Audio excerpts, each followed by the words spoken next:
When you first pick up these old alchemical texts, you're hit with these just wild stories, like really elaborate stuff. Oh, yeah. Kings dying and coming back, dragons, secret fountains. Exactly. It feels like pure fantasy, doesn't it? Like you've wandered into some medieval fairy tale book. Right. But here's the thing. They're not just stories. Not really. They're actually coded knowledge. Is that the idea? That's it, precisely. Think of them as really complex metaphors, like extended ones, these alchemical allegories. So the characters, the places, even the plot twists, Yeah. they all stand for something else. Exactly. Philosophical concepts or maybe specific steps in an actual alchemical process. It's a whole hidden system wrapped up in a narrative. And it's interesting how that connects to the pictures, the illustrations you see in these books. Definitely. There's a strong parallel. It's like the same core ideas are being worked out visually and textually. Two languages saying the same thing, sort of. Which is where this gets really interesting for you, our listener, the learner. Because what we want to do in this deep dive is, well, explore these amazing allegories. Kind of decode them together, right? Yeah. Give you a real feel for the alchemical worldview, but, without getting totally bogged down in every single detail. Which can be easy to do with this stuff. Yep. So where should we start? Which allegories give us the best way in? Good question. We're planning to cover a decent range, give you a taste of the variety. We'll definitely look at the allegory of John of the Fountain. That's got this really key transformative water source. Ah, the fountain theme. Very common. And related, there's the fountain allegory of Bernard of Treviso, that king in the bath one. Very cyclical. Right. We should also probably touch on the globe allegory, which is much more cosmic in scale. Yeah, and the allegory of Merlin, that death and rebirth thing again. Yeah. And Muller's. That one's quite dramatic with the dragon hunt. Very adventurous, that one. And that's not even all of them. We'll probably mention Rulin, the Zosmos of Panopolis. His visions are something else. Oh, Zosimos is crucial. And maybe people like Thomas Vaughn's Sendivogius, their allegories are important too. And just to broaden the picture, maybe briefly mention related stuff like Campanella's City of the Sun or Bacon's New Atlantis.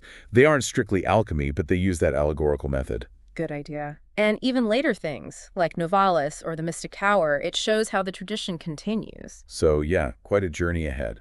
Across centuries, really. And as we go, you'll start seeing patterns, these recurring character types. Kings, queens. Birds, symbolic animals, always transforming. They stand for parts of the process or the substances themselves, archetypes. Right. So hopefully lots of those little aha moments are coming up. Let's dive into the first one. The allegory of John of the Fountain. Okay. So this one starts with the narrator, feeling pretty low, poorly dressed, hungry, thirsty. Just generally down on his luck, trying to escape his own thoughts, basically. Exactly. He finds this garden, guarded by Zephyrus, the west wind, usually seen as gentle. And the entrance is shut at first, but then Zephyrus just opens it. Yeah, seems to let him in quite easily. So he goes in, takes some bread he'd saved, finds this fountain, incredibly pure water, it says, under a hawthorn tree. That sounds peaceful. It is. He has a simple meal, falls asleep, and has this really significant dream. And in the dream, these two ladies appear. Two very comely ladies, yes. They introduce themselves as Knowledge and Reason, daughters of a king. And Reason flat out says she can make you wise. Okay, so right away, we know this is about seeking wisdom, a core alchemical goal. Definitely. And then from this fountain, 7 streams just emerge miraculously. 7. That number again. Planets, metals, completion. Right. And Reason starts explaining the fountain's importance. It holds something incredibly noble, she says. Something you should love above everything else. And then she describes a process. Finding it, drying it to a powder. Dissolving it in its own purified water. Letting the earth cause it to rot in nourishing water. That sounds very much like alchemical jargon, doesn't it? Dissolution, putrefaction, breaking things down to build them back up. Precisely. The language is veiled, but the operations are there. Dissolution, breaking a solid down. Putrefaction, that decay stage seen as vital for rebirth. And out of this process, a maiden is born, bearing fruit at both breasts. That's a powerful image. Fertility, nourishment, absolutely. And she wants to remove rottenness. She's striving for purity. Then she slides up, comes down, and does this thing, fawns the fawn which nature gives to her. Very poetic. Maybe representing nature's active role, guiding the process. Could be. It's evocative, certainly. Then comes the dragon. Ah, the dragon. Always a dragon. 3 throats, this one. Hungry, under attack. Yes, and it sweats, this black stuff gets impregnated and then has this powerful rebirth, drinks its own kid, becomes clearer than crystal. Whoa, okay, death and rebirth again. Blackening, then purifying. Classic alchemy. Very classic. But it gets more intense. The infant tries to eat its mother, who'd already eaten its brother and father. A grief. Symbolic family drama. You could say that. The dragon hits the infant with its tail, splits the mother in two. It sounds violent, but it likely represents more steps of separation, refinement, breaking down old forms. To create something new. And what emerges? Something described as the strongest thing in the world, can't be confused, incredibly powerful, and immensely valuable. An ounce is worth 100 weight of gold. Okay, that's unambiguous. That has to be the Philosopher's Stone, right? The end goal. It points directly to it, and the text lists its powers, overcomes corruption, transmutes metals, cures leprosy, gout, gives youth, wit. The whole legendary package deal. Even needed for ancient remedies. Universal stuff. But then there's a warning. Don't ask too many questions. Beware the governors of the earth. Ah, the secrecy aspect. Keep it hidden. Yes. Only reveal it to those who love and serve God. Very common theme, protect the knowledge. And the serpent, governed by the 7 streams. That's equated with the stone, too. Seems so. A noble, worthy stone. And the fountain itself claims dominion over everything under heaven. Offers a gift to buy paradise and worldly riches. That dual nature, again, spiritual and material benefits. Exactly. Then the fountain identifies itself as the mother of the 7 metals, linking directly to the 7 classical planets. Saturn, Jupiter, Mars, Moon, Sun, Mercury, Venus. The standard set. And we get the specific pairings. Sun is gold, Moon is silver, Venus is copper, Mars iron, Jupiter tin, Saturn is lead, but interestingly called leprous gold. Leprous gold.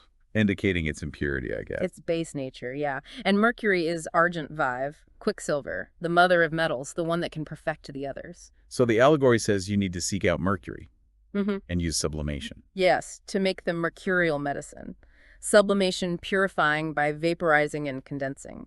And it stresses you need a pure body and soul for a good amalgam. Suggesting the alchemist needs to be pure too, not just the materials. A very common idea. Then there's this handsome battle. 20 spirits versus 7 spirits of the body need to cleanse the spirits before incorporating them. Sounds like managing complex, volatile reactions, harmonizing different forces. Could well be. And Mercury is imprisoned, needs comforting with a gift to cooperate. Then you set it free to master it. That sounds tricky, a paradox. This elusive essential substance. Very much so. Then turning body into spirit, reincorporating it, mentioning different types of mercury, one for the sun, stays white, one for the moon, needs reddening. Specific steps towards different qualities or stages of the stone, maybe. Likely. Then congelation, fixing the body and spirit, separating the 4 elements, renewing them, reconciling fire and air, with earth and water helping. And the quintessence, the 5th element, is the knowledge of the work itself, the understanding. That's a key equation. Then a marriage in a furnace, male and female joining for generation. Common metaphor, union of opposites for transformation. Imbibition is crucial, soaking up liquid after dissolving. Need perfect proof, reincorporation by the circle, and putrefaction, that decay stage. It's presented positively here, isn't it? The key to the whole thing. Absolutely. The source of a noble being. Like a seed sprouting or the seed of man putrefying to create life. Decay leads to life. And something is born that knows more than its master.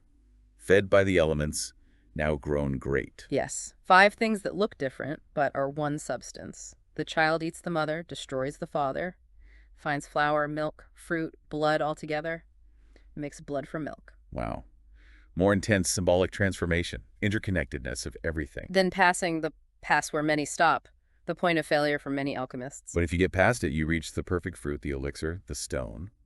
Immense value, cures all, perfects metals. The grand prize. But nature is reluctant to reveal more until you deserve it. How do you deserve it? By knowing the 7 planets, Mercury principle, their powers, weaknesses, qualities, and sulfur, salt, oil. The tria prima. Paracelsus has 3 essentials, representing different aspects of matter. And nature gives this concise instruction. 1 metal, Mercury, 1 vessel, 1 furnace. Sounds simple, but probably packed with meaning for an alchemist. It contrasts gold's perfection with the moon's, silver's imperfection. But says, our Mercury, the special kind, is in all 7 metals. Then list the qualities again. Gold hot dre, Luna cold, Saturn heavy soft leprous, Venus like Luna, Mercury cold moist, Mars hard heavy cold, Understanding these is key for working mercury. And nature's final reveal. Yeah. The work has two parts. First, make sulfur attractive with fire so it eats its mother, the raw stuff. Often interpreted that way. Then put the mother in the belly of the child, the transformed sulfur, perfect both with two spirits. And again, sulfur, salt, oil are vital. Analogy of a creature making a creature, rising and falling like dew for perfect sulfur. Huge potential if the whole sea were metal. Then mortification of mercury for 40 days, that symbolic death period. And it says the science is shown in writings or figures, text and image working together. Then the big Hermetic principle, as above, so below. That which is below is like that which is above. Yeah. Microcosm and macrocosm reflecting each other, leading to the miracle of the one thing. Sun is father, moon mother, wean the belly, earth the nurse. Classic formulation. Final steps. Separate earth from fire, gross from subtle. Ascend to heaven, spiritualize. Descend with virtue, achieve glory. John of the Fountain claims he finished the work. Made gold, a universal medicine. Purifies base metals. Names his book Fountain of the Lovers of the Most Useful Science. Gives a date. And ends with those two Latin verses. See fixum solvis. Dissolve the fixed and fix the volatile. The core paradox. So, reflecting on all that, what are the absolute key takeaways here? Well, it really hits those core concepts hard. The prima materia, the need for purification through dissolution, putrefaction, the symbolic marriage of opposites, the tria prima, and aiming for that perfected stone. And that whole cycle of death and rebirth is just everywhere. Okay, let's shift gears. Our next fountain, the Fountain Allegory of Bernard of Treviso.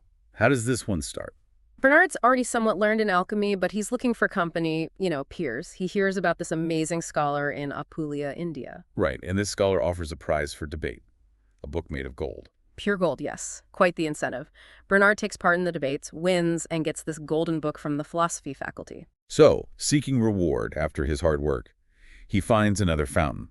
This one's described as really clear, in an oak trunk, walled in, very enclosed. Yes, protected. He sits by it, contemplating. Then this venerable old man shows up. Bernard greets him respectfully, asks about why the fountain is so closed off. And the old man says it's a terrible and wonderful fountain, belongs only to the king. The fountain knows the king, draws him near, but the king never actually draws water from it. Interesting distinction. How long does the king stay there? In the bath, 282 days, comes out totally revitalized, unbeatable. The fountain itself is sealed with a round white stone, shielded by the oak, enclosed by the wall, multiple layers of protection. And the old man warns it's dangerous when inflamed. Yes, highlighting its power. He sees the king go in, but doesn't see him again till day 130, when he reappears bright and splendid. And there's a keeper, constantly warming the bath. Maintaining that gentle, occult heat alchemists talk about. Exactly. Essential for the transformation. Bernard asks what the king wears. Ah, the colors again. Cloth of gold first. Then black velvet, then a pure white shirt, and finally, rich blood-red flesh. Black, white, yellow, gold, red. There it is again. Nigredo, albedo, citronidas, rubedo. The stages laid out in clothing. Seems very likely. Bernard asks if the king brings lots of people. The old man laughs. No entourage. Nope. King dismisses everyone, goes in alone. Just the keeper is there, the simple man warming the fount. And the relationship between the king and the fountain? It's reciprocal? Mother and son, almost? Yes. The fount attracts the king, is like a mother to him, and he originated from it. That cyclical connection again, renewal from the source. What about these 6 counselors mentioned? They serve the king, hoping to inherit his power when he dies, but they can't kill him, even though he's ancient. So how does the death and resurrection work here? The king is killed by the fountain, the very source he came from, but he's also resurrected by it. And his substance gets divided among the 6 counselors, making them as powerful as him. Breaking down the perfected essence and distributing its power. That's one interpretation. Bernard asks how long the counselors wait. The old man says the king enters alone because the counselors aren't pure enough yet, even though the fountain loves them too. And as he goes in, he sheds his clothes, giving them to chambermen. Saturn gets the gold. Jupiter, the black velvet. Luna, via Jupiter, the white shirt. Mars, the next white shift. Cell, the yellow, and then the blooded soul snatches the last one. Specific timings mentioned too, 40 days, 22 days. More planetary links and stages. Then the fountain opens, and the king offers his red flesh to be eaten. Yes. 4 counselors who get the white shirt are happy they have half the kingdom, want to wait for the royal diadem, the ultimate symbol. And no doctor attends him, just the keeper with the heat. Right, emphasizing natural processes, controlled heat. The keeper's work is hardest at the start, heating it up. And the old man says this whole work is secret, unseen by the world, even though the world sees it without understanding. A very alchemical sentiment. Yeah. And the 6 counselors can apparently purge the king again in just 3 days. Quick repetition possible once achieved. The old man sounds very wise. Heavens obey him, it says. But Bernard gets impatient, right? Yeah, he secretly opens the fountain, Yeah. and his prize gold book falls in. Disaster. He tries to get the water out, people stop him, and he gets thrown in jail for 40 days. Ouch. Serves him right for messing with the process. Seems like a cautionary tale within the allegory. When he gets out, he sees obscure clouds, lost clarity, perhaps. The ending suggests the work isn't hard if you follow nature's path correctly. Yes. The whole parable contains everything. Practice, times, colors, methods, dispositions, continuation. And it ends with a plea for God to enlighten the willing, keep them away from sophistry, stick to nature. What's the key message you take from Bernard's version? Definitely the cyclical nature, the color symbolism, the idea of it being a hidden natural process needing patience. And that warning about impatience, Bernard's mistake, really underscores the need for careful observation and timing. Okay, let's move to something different in scale. The globe allegory, found in an old manuscript, echoes of Kabbalah. Right. This one starts big. Sun and moon appear, but just colored, no light yet. Below them, the earth globe. Colored too, but with a shining white globe right at its center. Then drama strikes. Thunder, noise, fire, scary stuff. Very dramatic. A cloud clears, and there's this bright red star above everything else, sun, moon, firmament. And this star is the prime mover, makes everything dance. Exactly. Causes the heavens to run their race. Dance. And it darts fiery rays down through the outer sphere. Some rays hit the globe, some only partially. And that creates life. Seems so. Rays hit the globe in varying amounts. The little inner globe gets the least. The half rays hit the water, make fish. Other rays make the main globe life, trees, fruit, animals, humans appear. Like a vital force radiating outwards. Precisely. And the rays that do reach the small inner globe make it boil, release this pure white star-like vapor that goes up to feed the roots of plants. The inner purification feeding outer growth. Could be interpreted that way. Trees and herbs grow slowly from this inner star towards the outside. Then, 2 white stony mountains emerge and open up at opposite ends. Mountains bearing flowers, all colors, turning into knots. Yes, flowers everywhere, then changing into red, yellow, green, white knots. Right side knots are small, transparent, left side bigger but opaque. Different qualities or stages again, perhaps. And the star keeps sending rays, plants keep growing, then voice is heard. A clear, loud voice, Okay. a turning point. The narrative then moves forward in silence and hope, silentio et spe. Until knowledge becomes silver, memory gold. Solomon predicted this. So the text says, suggests an inner transformation alongside the outer cosmic one. Then this treasure appears, the stewardess's daughter's treasure, lunar diamonds, solar rubies in a casket in the landscape. Celestial and earthly riches combined, the fruits of the work. Then Solomon's voice again, describing his beloved white and ruddy, very symbolic language from the Song of Solomon. Followed by another voice telling the daughters of Jerusalem not to disturb the beloved. I charge you, stir not up, nor awake my love till she please. Patience again. Let the process unfold naturally. And the speaker is told, the wise have a purpose. Don't touch the treasure until it's all finished through God, nature, and his own work. Emphasizing the need for divine help, natural process, and human effort. Then a solar eclipse. The sun eclipsed by the new moon. Sounds terrifying, dark green, mixed colors, then coal black. Many are scared, but the speaker rejoices. Thinks of new birth, like Christ's sweet grain analogy die to bear fruit. The nigredo again. The darkness is necessary for rebirth. Exactly. Then clouds cover the darkness, sun shines through partially. An arm appears holding a letter with 4 seals. What does it say? I am black, but comely. Classic description of the prima materia, dark but holding potential beauty. And as the fixed acts on the moist principle, a rainbow appears. Yes, the fixum on the humidum, rainbow symbol of reconciliation, covenant. Then the sun finally overcomes the darkness. Beautiful day, fear ends, rejoicing. The winter is past. Sounds like the successful emergence from the dark stage. Light and clarity return. Then evening comes, pale sky. 7 stars rise with yellow rays, but overshadowed by the red dawn. The wise get up, look to heaven, speak of this radiant figure. Who is she that looketh forth as the morning? They won't leave her. Sounds like the final perfection, or enlightenment. Possibly. She's compared to a Tower of David, Praised by daughters, queens, concubines, the speaker falls down, gives thanks. And the epilogue addresses these sons of wisdom and learning. Yes, beloved and true, sapientiae et doctrinae filii, declares the great secret revealed, the spirit made manifest. It's quite a cosmic journey. How does it connect to the others for you? Well, even though it's on this huge scale, you still see those core themes, right? Yep. The initial substance, inner globe, the transformative process rays, the color symbolism, blackness, light, and the emergence of something precious. It just takes the alchemical principles and applies them universally. Cosmos and crucible, reflecting each other. Makes sense. Okay, let's tackle the allegory of Merlin, linked to the Dunak allegory, King Transformation. Right. The connection to the actual Celtic Merlin is pretty obscure, honestly. It's really about the king's death and resurrection process again. Starts with him drinking a special water that kills him. Straightforward beginning. Then his body goes in a urinal. Over a gentle fire. Yes, until it's just ashes. Then the ashes are ground with strong vinegar, calcined, heated intensely for a day and night. Destructive, preparatory steps. Then the calcined stuff goes into a sealed glass vial, heated in horse dung for 40 days, and it turns black. There's that 40-day period and the negritto, the blackening. First key stage. After the blackness comes. White albedo purification. Then citrin, yellowing illumination. Then red, rubedo perfection. The full color sequence. And this red stuff, projected onto silver, makes gold. Demonstrates the transmuting power of the achieved stone. Then a bit of that gold is melted, turns into white water, and leaves a white stone at the bottom. Further refinement, maybe? Then the king gets revised, taken from the urinal, washed. Limbs placed in a clean crucible with that white stone. Heated for an hour, then really strongly heated, melts into another crucible below. And the king comes back to life, Win. crying out about enemies, demanding obedience. Exactly, signifying the power and authority gained. Enemies submit, everyone's afraid of him. And it gives recipes for demonstrating his power.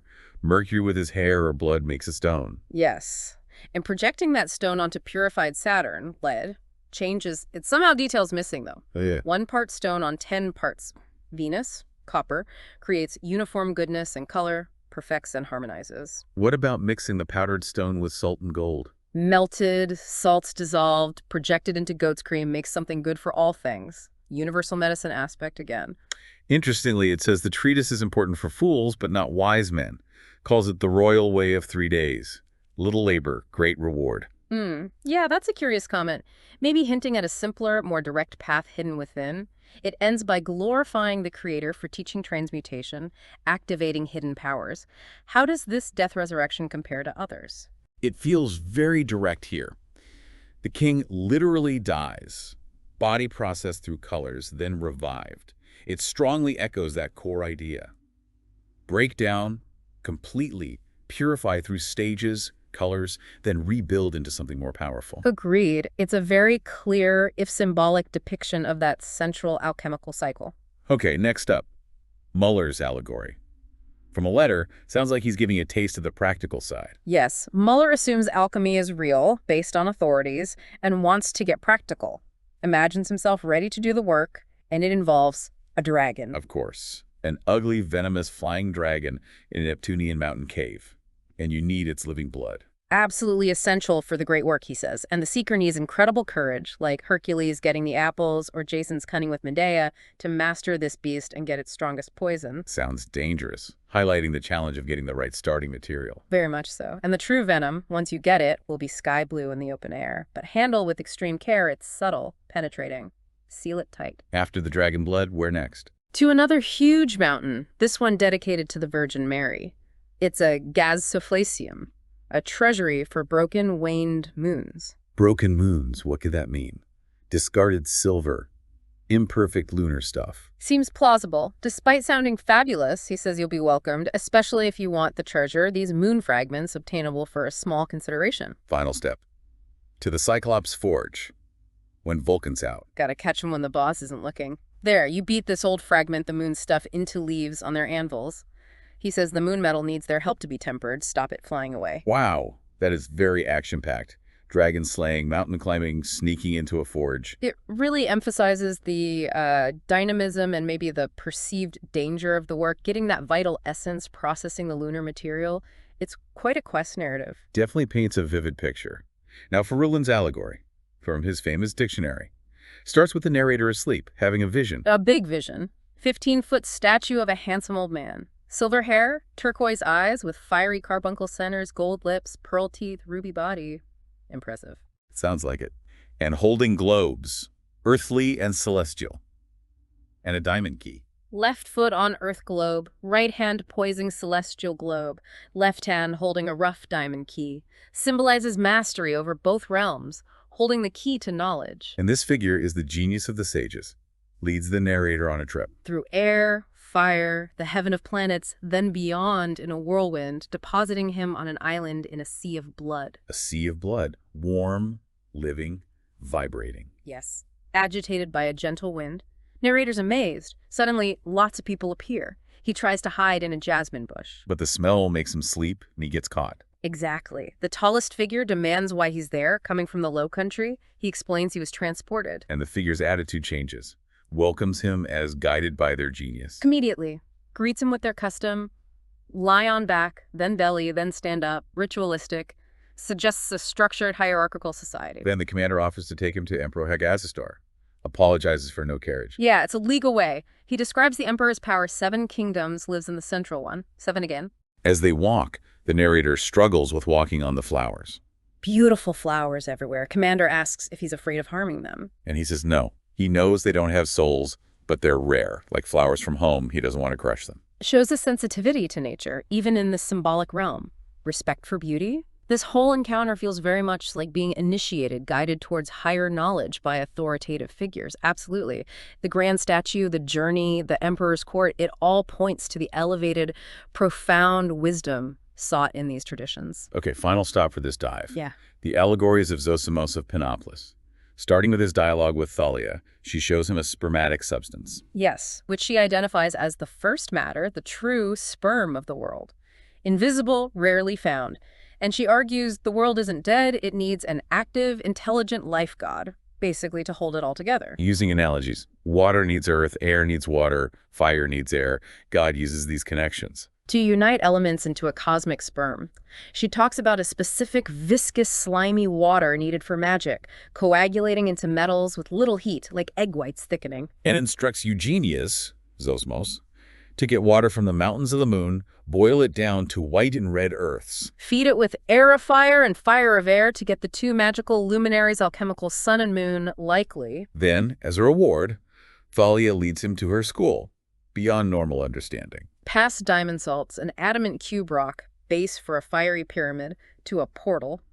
Tablet shows a wrapped hedgehog and a snarling dog. Warning. Softly, or he pricks. Caution needed when approaching secrets. What's inside? Heavenly smaragdine color, shines like gold leaf, an indescribable purple. An old altar with a rotten tree trunk. Rotten tree, symbol of decay needed for rebirth. Possibly. And a white and green snake coiled around it. At the base, an inscription, to the blessed gods in the underworld NL, underworld hidden knowledge transformation. Then to a dark, damp cave, smells like a grave. Finally, the sanctuary. Where Thalia gives her final speech. Says many desired this place, but failed. Why? They loved her gifts, not her essence. Neglected nature. Their disposition was wrong. Too focused on the results, not the process or understanding.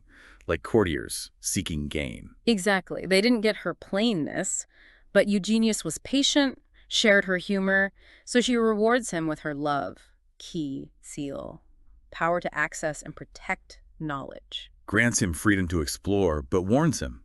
Silence, don't write more than allowed, don't make her wisdom common. Prostitute. Gives him an emblem of the sanctuary, lets him publish it. Then she leaves for the invisible realm, tells him to remember her, shows him unspeakable things, leads him out of the labyrinth with sunbeams. Secret stairs back to common earth. A sad farewell. She vanishes into nature's ether. Wow, that's quite a narrative. Very powerful.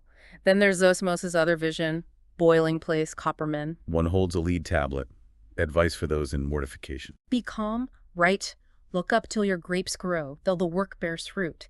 The master says the copperman is priest, sacrifice, and one who shed his flesh, has authority over water and those being purified. And Zosimos gets the meaning. White yellow water. Boiling, sulfurous, divine. Yeah. About giving, receiving, nature's cycles. Yes. Copperman gives, Waterstone receives, thunder gives fire. Everything interwoven, separated, combined, mixed, dried, budding, all in this altar bowl, the alchemical vessel. Accomplished by method, Weight of the four elements. Method is natural, like breathing. Transforms nature. Then instructions to build a temple. One stone, no beginning or end, pure stream inside. Serpent guards the entry. You have to seize it, sacrifice it, skin it, use its parts as stepping stones. Overcoming the initial challenge, using even the base parts. And the priest inside isn't copper anymore, but silver, potentially becoming gold. Progressive refinement. Zosimos tries to climb 7 steps of mortification, gets lost, falls asleep. Then dreams of a little barber man in red, royal clothes. Barber asks why he's lost, leads him near the mortifications, then gets consumed by fire. And Zosimos realizes the barber is the copper man. Must be thrown into the process first. Seems so. Tries again for step 3, gets lost again. Sees an old man, blindingly white hair, Agatha Damon, a good spirit, shows him the way, then he gets cast into the mortifications too. These are incredibly layered visions. Sacrifice, purification, guidance, transformation. Zosimos is just packed with symbolism about the prima materia, the stages, the need for guidance, the cyclical nature, really rich stuff. And it's just to give you the learner, that broader context we mentioned. Think about works like Campanella's City of the Sun or Bacon's New Atlantis. Right. They aren't alchemical texts per se, but they use that same allegorical structure to talk about ideal societies, hidden knowledge. It's a wider tradition. Same with later works like Novalis' Heinrich von Ofterding or things like The Mystic Tower. Allegory used to explore knowledge transformation in different ways. Shows how powerful and flexible that narrative approach is for conveying deep ideas. So what does this all boil down to for you, the learner? Well, these allegories, strange as they first seem, are just a fantastic way to grasp complex ideas. They wrap up abstract concepts in stories, in images. Makes them stick in your mind, doesn't it? And allows for layers of meaning. Absolutely. And figuring out those hidden meanings, that's where you get those satisfying aha moments. It makes the learning engaging. It really shows how allegory has been this enduring tool for centuries to talk about profound truths, about the mysteries of, well, everything. Exactly. So, to wrap up this deep dive, alchemical allegories, not just weird old stories. They're incredibly rich symbolic maps, offering real insights into how alchemists thought about philosophy, about process, about transformation itself. We started by saying these bizarre tales hide wisdom, waiting to be unpacked. Hopefully we've started some of that unpacking together. And here's something to maybe mull over on your own, the learner. Think about how we encode knowledge in stories today. What modern allegories are out there in books, movies, maybe even technology, holding secrets waiting for us to figure them out? It's a great question. The impulse to tell stories with hidden layers definitely hasn't gone away. Well, thank you for joining us on this exploration of alchemical allegories. We really hope you'll maybe dig into some of these sources yourselves now, with a bit more of a decoder ring, perhaps. Yeah, keep exploring. May your own quest for understanding be full of wonder.